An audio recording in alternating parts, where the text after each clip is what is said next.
Each episode brings intimate conversations with women who are reimagining food, culture, and identity.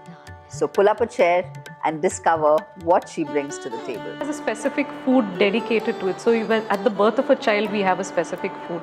At weddings, we have a specific food. At the ceremony that happens before the wedding, we have a specific food.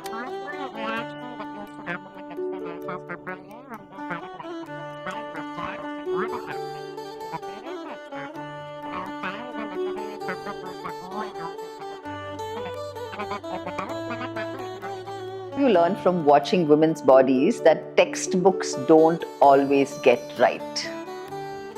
I mean, first, women don't exist in textbooks. Over the last 2 years, kind of realized that my larger work lies in building a practice rooted in empathy.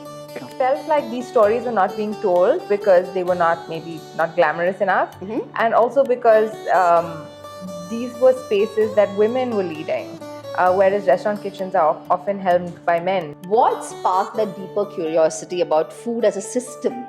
So for me, thinking about food as a system is just something that came naturally. Like I was always like someone who was in some sense trained to think about it like that. So my approach to looking at food was but I was also someone who really enjoyed to cook, who was like trying to document my grandmother's recipe, someone who was also looking at food from that lens. Do we need that? Do we already have sustained system? Like, do we have enough food but just not a robust enough system to make sure people have access? So it's not always about, hey, what's trending or something like that. Right. But if there is an unusual story or a story of like just human emotion that ties many communities, I think those are stories worth telling and that we should look at. Started really exploring, the kitchen, and then I realized over and above what women are expected. Like, you learn cooking to become a caretaker primarily. You don't learn to cook for yourself.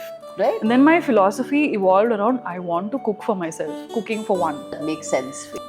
Who is in charge of my brain that day? Is it rebellious Shreya or the Shreya who craves, this memory, she wants to recreate it? I'm Deepti Tanikella. Stay rooted, stay curious, and always bring your full self to the table. Annadaata, Sukhi Bhava.